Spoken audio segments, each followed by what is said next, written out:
Sir future ఎలా ఉండబోతుందంటారు? Like development పరంగా కానివ్వండి, దేని చూసుకుంటే హైదరాబాద్ ఫ్యూచర్ అనేది ఎప్పుడు కూడా డిఫరెంట్గానే ఉంటుంది. హైదరాబాద్ ఫ్యూచర్కి ఎప్పుడు ఇబ్బంది లేదు. రియల్ ఎస్టేట్ పరంగా ఏంటంటే ఎవ్రీ 5 yearsకి ఒకసారి ఒక స్ట్రగుల్ వస్తుంది.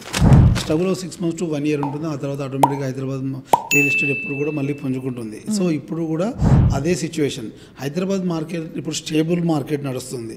సో ఇప్పుడున్నటువంటి గ్లోబలైజేషన్, గ్లోబల్ రెసిషన్ కానీ, జరుగుతున్నటువంటి యుద్ధాలు కానీ, కొంత ఐటీ రెసిషన్ కానీ, ఇవన్నీ ఇంపాక్ట్ ఎప్పుడు రియల్ ఎస్టేట్ మీద పెడుతుంటుంది. షేర్ మార్కెట్ కూడా ఇప్పుడు రెసిషన్లో ఉంది. కొంచెం ఇంపాక్ట్ ఎప్పుడు షేర్ మార్కెట్ రియల్ ఎస్టేట్ అనేది సేమ్ ట్విన్స్ అనమాట. ఇవి ఎప్పుడు కొద్దిగా డిఫరెంట్. ఎప్పుడు ఏ ప్యానిక్ వచ్చినా కూడా వీటి మీద రెండింటి మీద ఎఫెక్ట్ పడుతుంటుంది. మళ్ళీ రియల్ ఎస్టేట్ పుంజుకుందానే చెప్పొచ్చా? అంటే ఒక 10 yearsతో పోలిస్తే మధ్యలో కొంచెం డౌన్ఫాల్ అయింది. డెఫినెట్గా ఇప్పుడు మళ్ళీ మీరు నెక్స్ట్ 6 monthsలో హైదరాబాద్ రియల్ ఎస్టేట్ ఇంకా పుంజుకునే అవకాశం ఉంది ఇప్పటితో కంపేర్ చేస్తే. సో ఎప్పటికప్పుడు హైదరాబాద్ రియల్ ఎస్టేట్ ఎప్పుడు కొత్త తరం వస్తుంటుంది, కొత్తదనము వస్తుంది ఇక్కడ. సో మీకు ఏమవుతుందంటే ఇప్పుడు స్టేబుల్ మార్కెట్ ఉంది కాబట్టి హైదరాబాద్ మార్కెట్ పడిపోయింది అనుకుంటున్నారు. కానీ స్టేబుల్గా ఉన్నప్పుడు మాత్రమే ప్రాపర్టీల మీద ఇన్వెస్ట్ చేయాలి. మీకు ఏమవుతుందంటే 6 monthsలో 20-30% ప్రాఫిట్ వచ్చే అవకాశం ఉంది. హైదరాబాద్ మార్కెట్ కూడా 20-30% ప్రైస్ హైక్ అయ్యే అవకాశం కూడా ఇక్కడ ఉంటుంది. ఎప్పుడైతే ఈ 20-30% ప్రైస్ హైక్ అవుతుందో ఈ 20-30% మీకు ప్రాఫిట్లో ఉన్నట్టే. సో ఎవరు ప్రైస్ తగ్గించట్లేదు, ఎక్కడ ల్యాండ్ ప్రైస్ తగ్గలేదు మార్కెట్లో. ఎందుకంటే హైదరాబాద్ మార్కెట్ ఇప్పుడు స్టేబుల్గా ఉన్న విషయం వాస్తవమైనప్పటికీ కూడా ప్రైసెస్ ఎక్కడ పడిపోలేదు, పడిపోవు కూడా. మీకు ఏవైనా ప్రాపర్టీ కొనుక్కోవాలని కూడా డెఫినెట్గా ఇప్పుడే కొనాలి. ఇప్పుడు కొనుక్కోవడం వల్ల వచ్చే 6 monthsలో డెఫినెట్గా 20-30% ప్రైస్ హైక్ అయితే మాత్రం 100% అవుద్ది. ఇంకా పెరిగే ఛాన్స్ ఉంటుంది తప్ప తగ్గే ఛాన్స్ అయితే అసలు ఉండదు. ఇటు చూసుకుంటే కోకాపేట్, గచ్చిబౌలి, బట్ ఇటు చూసుకుంటే షాద్నగర్. ఏంటి అంత ఇంపార్టెన్స్ ఏంటి అసలుకి? సో సౌత్ హైదరాబాద్లో హాట్ ఏరియా కొద్దిగా మనకు స్ట్రాటజిక్ లొకేషన్ ఉంది షాద్నగర్ అండి. షాద్నగర్ ఎందుకు స్పెసిఫిక్గా చెప్తాము అంటే షాద్నగర్లో ఎంప్లాయ్మెంట్ పరంగా ఛాన్సెస్ ఎక్కువగా ఉన్నాయి. మీకు అక్కడ ఫార్మా రీసెర్చ్ సెంటర్స్ ఉన్నాయి, ఫార్మా మ్యానుఫ్యాక్చరింగ్ ఉన్నది, ఫార్మా సంబంధించినటువంటి ప్యాకింగ్ సెంటర్స్ ఉన్నాయి. దాంతోపాటు అక్కడ వచ్చేది మీకు 5 స్పెషల్ ఎకనామిక్ జోన్స్ ఉన్నాయి. లైక్ మేకగూడ అని, చందనవెల్లి, సీతారాంపూర్ అని, మీకు ఎలికట్ట సెజ్ అని ఉంది. ఎలికట్ట సెజ్తో పాటు మీకు దివిటిపల్లి సెజ్ అని రీసెంట్గా రావడం జరిగింది. ఇవి కాకుండా అదర్ దన్ చూస్తుంటే మీకు బాలానగర్ అని, రాజాపూర్, పోలేపల్లి, జడ్చర్ల ఇవంతా కూడా ఉన్నాయి. మీకు హైదరాబాద్లో 13,200 crores మైక్రోసాఫ్ట్ వాళ్ళు ఇన్వెస్ట్ చేస్తూ డేటా సెంటర్స్ పెట్టారు. లైక్ మీకు ఒక మేకగూడ ఏరియా ఒక డేటా సెంటర్, ఎలికట్టలో ఒక మైక్రోసాఫ్ట్, చందనవెల్లి సెజ్లో ఒక మైక్రోసాఫ్ట్, 3 డేటా సెంటర్లు సౌత్ హైదరాబాద్లో very close to the Shadnagar town పరిధిలో ఉన్నాయి. అలా చూస్తే మీకు అమెజాన్ డేటా సెంటర్స్ కానీ, మీకు నెక్స్ట్రా అని ఎయిర్టెల్ వాళ్ళది కానీ, కంట్రోలర్స్ అనే డేటా సెంటర్ కానీ, యూఎల్హెచ్ అనే డేటా సెంటర్ కానీ, ఇలా ఆదానికి సంబంధించిన డేటా సెంటర్ కానీ, ఇప్పుడు ఎలికట్ట చూశారనుకోండి మీరు, Adani data centre almost construction complete అయిపోతుంది. మైక్రోసాఫ్ట్ వాళ్ళు 262 కోట్లు పెట్టి ల్యాండ్ అక్వైర్ చేశారు. అక్కడ వాళ్ళు డేటా సెంటర్ కన్స్ట్రక్షన్ చేస్తున్నారు. షాద్నగర్ హార్డ్లీ 3 to 4 kilometers డిస్టెన్స్లో ఉంటుంది. సో ఎలికట్ట సెజ్ ఇట్లా చెప్తూ పోతే ఏంటంటే హైదరాబాద్లో ఉన్నటువంటి డేటా సెంటర్తో కంపారిటివ్గా చూస్తే షాద్నగర్లో మీకు 9 డేటా సెంటర్స్ ఉన్నాయి.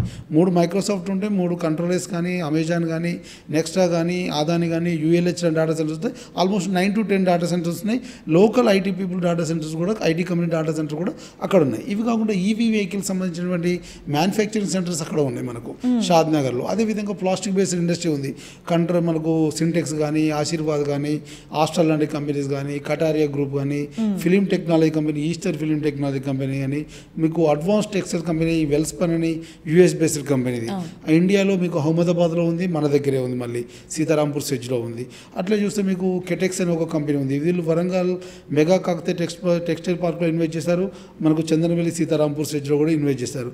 వీళ్ళు డైరెక్ట్ ఎంప్లాయ్మెంట్ 3,000 ఉమెన్ ఎంప్లాయ్మెంట్ ఇవ్వడం జరుగుతుంది ఇనిషియల్గానే. అదేవిధంగా వీళ్ళు కిడ్స్ వేర్ డ్రెస్సెస్ మ్యానుఫ్యాక్చరింగ్ చేయడంలో స్పెషలిస్టులు వీళ్ళు. సో ఏషియాలో టాప్ 10 కంపెనీ కెటెక్స్ అనేది.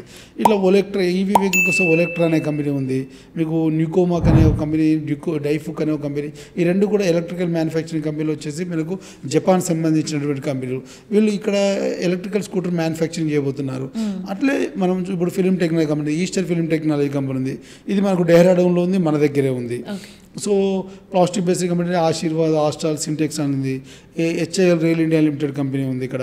సో ఇట్లా చెప్తూ పోతే చాలా కంపెనీస్ ఈ సెజ్లలో ఉండడము, మల్టిపుల్ ఎంప్లాయ్మెంట్ క్రియేట్ అవ్వడము, దాంతోపాటు షాద్ నగర్కి దగ్గరగా ఉండడము, షాద్ నగర్ కొద్దిగా టౌన్ పరంగా, మున్సిపాలిటీ పరంగా మీకు హాస్పిటాలిటీ సర్వీస్ కానీ, కాలేజెస్ కానీ, స్కూల్స్ కానీ, ఇంటర్నేషనల్ 4 ఇంటర్నేషనల్ స్కూల్స్ ఉన్నాయి మనకు షాద్ నగర్లో. మున్సిపాలిటీ పరంగా వైడ్గా పెరిగినటువంటిది. మీకు ఏది కావాలన్నా మీకు హైదరాబాద్ సిటీలో ఏదైతే అవైలబుల్ ఉంటుందో అక్కడ అన్నీ దొరికే పరిస్థితి. మీకు మంచి క్లాతింగ్ కానీ, మంచి హోటల్స్ కానీ, మంచి సంబంధించినటువంటి మంచి స్కూల్స్ కానీ, మీకు ఆడ చూసినట్టయితే సూపర్ మార్కెట్ కానీ ప్రతిదీ కూడా అక్కడ మీకు షాద్ నగర్లో ఉంది. షాద్ నగర్ కూడా టౌన్ ఎక్స్పాన్షన్ చాలా పెద్దగా పెరిగింది. ఆ సరౌండింగ్లో పనిచేసే ఎంప్లాయీస్ అందరూ కూడా అక్కడే ఉండడానికి ఇష్టపడుతున్నారు. Hardly Shad Nagar 25 minutes of the Shamshabad. So మీకు ఇటు వస్తే ఎయిర్పోర్ట్ కనెక్టివిటీ కానీ, ప్రపోజ్డ్ మెట్రో కనెక్టివిటీ కానీ, ఆల్రెడీ మీకు రైల్ కనెక్టివిటీ ఉంది. దాంతోపాటు నేషనల్ హైవే ఉన్నటువంటి బెంగళూరు హైవే NH44 గతంలో 4 లైన్గా ఉండేది. ఆ తర్వాత లాస్ట్ ఇయర్ మనకు 6+2 హైవేగా కన్వర్ట్ చేయడం జరిగింది 850 crores తోని, శంషాబాద్ టు షాద్ నగర్. ఎప్పుడైతే BJP government, NDA government third time వచ్చిందో వాళ్ళు 12 లైన్ హైవేగా ప్రపోజ్ చేయడం జరిగింది. బడ్జెట్ అలొకేషన్ కూడా చేయడం జరిగింది 12 లైన్ హైవేగా. సో షాద్ నగర్ బెంగళూరు హైవే అనేది ఎప్పటికీ వైడ్గా పెరుగుతుంది. డెవలప్మెంట్స్ కూడా కంటిన్యూస్ ప్రాసెస్గా వస్తున్నాయి. మీరు అదే తిమ్మాపూర్ చూసుకున్నారనుకోండి, దాని రైల్వే టర్మినల్ చేద్దామనే ప్రపోజల్ ఒకటి ఉంది. స్పిరిచువల్ సెంటర్స్ ఉన్నాయి, కనహ శాంతివనం కానీ, ఇటు జిఆర్ సంబంధించినటువంటి సంస్థ కానీ, అక్కడే మీకు అనంత పద్మనాభ స్వామి టెంపుల్ కానీ, శంషాబాద్ ప్రాంతంలో ఒక శనీశ్వరం టెంపుల్ కానీ, మీకు అమ్మపల్లి టెంపుల్ కూడా చాలా ఫేమస్ శంషాబాద్. దాంతోపాటు మీకు అక్కడ మోతిగన్పూర్ దగ్గర రామేశ్వరం టెంపుల్ కానీ, ఇట్లా స్పిరిచువల్ పరంగా బాగా డెవలప్ అవుతున్నటువంటి ఏరియా. అదేవిధంగా చూస్తే మీకు ఎడ్యుకేషన్ పరంగా చూస్తే మీకు ఒక IMTS అని యూనివర్సిటీ ఉంది, institute of management technical science అని ఒక యూనివర్సిటీ ఉండడము. దాంతోపాటు మీకు ముందుకు వస్తే సింబాయసిస్ యూనివర్సిటీ ఉండడము, టాటా యూనివర్సిటీ ఉండడము, స్పోర్ట్స్ అకాడమీస్ కనహ శాంతివనం ఉండడం, అదే కనహ శాంతివనంలో ఎడ్యుకేషన్ ప్రొవైడ్ చేయడము. ఇట్లా చెప్తూ పోతే చాలా వేరియేషన్స్, చాలా పారామీటర్స్ అక్కడ ఉండడము. దాంతోపాటు వెస్ట్ హైదరాబాద్తో తర్వాత మనకు సెలెక్టెడ్ ఏరియా చూసినట్టయితే మీకు బుద్వేలు తర్వాత ఉన్నటువంటి శంషాబాద్ నుంచి పెద్ద గోల్కొండ నుంచి వచ్చి కొత్తూరు, షాద్ నగర్. సో ఈ ఏరియాలో మై హోమ్ లాంటి కంపెనీస్ కూడా ల్యాండ్ అక్వైర్ చేయడము, వాసవి ల్యాండ్ అక్వైర్ చేసి ఉండడము. ఫ్యూచర్లో నెక్స్ట్ 1-2 yearsలో వీళ్ళు అక్కడ విల్లాలు కానీ, అపార్ట్మెంట్స్ కానీ, హైరైజెస్ కానీ, స్కై స్కాపర్స్ కట్టడానికి ఛాన్సెస్ ఎక్కువగా ఉండడము. ఈ ఏరియాకు గ్రోత్ రావడానికి ఛాన్స్ ఎక్కువగా ఉంటుంది.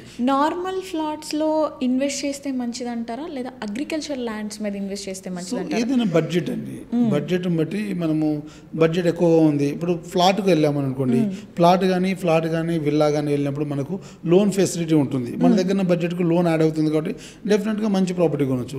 అగ్రికల్చర్ ల్యాండ్కి వెళ్ళిన డెఫినెట్గా లోన్ అనే ఫెసిలిటీ ఉండదు, బ్యాంకింగ్ ప్రొవైడింగ్ ఉండదు.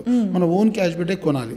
సో మన ఓన్ క్యాష్ కంఫర్ట్గా ఉంది, ఫ్లెక్సిబిలిటీ ఉంది అనుకో డెఫినెట్గా అగ్రికల్చర్ ల్యాండ్ ఇప్పుడు రీజనల్ లింక్ రోడ్ ఎక్కడైతే వస్తుందో ఆ పాయింట్స్ దగ్గర కొన్ని స్ట్రాటజిక్ పాయింట్స్ ఉంటాయి, అక్కడ కొనుక్కోవడం వల్ల డెఫినెట్గా అప్రిషియేషన్ రావడానికి ఛాన్స్ ఉంటుంది.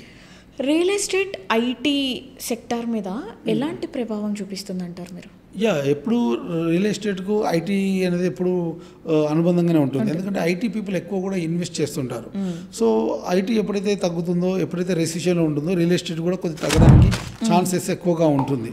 సో ఇప్పుడు ఐటీ రెసిషన్లో ఉంది, కొద్దిగా ఐటీ పీపుల్ ఇన్వెస్ట్మెంట్స్ కూడా తగ్గుతాయి.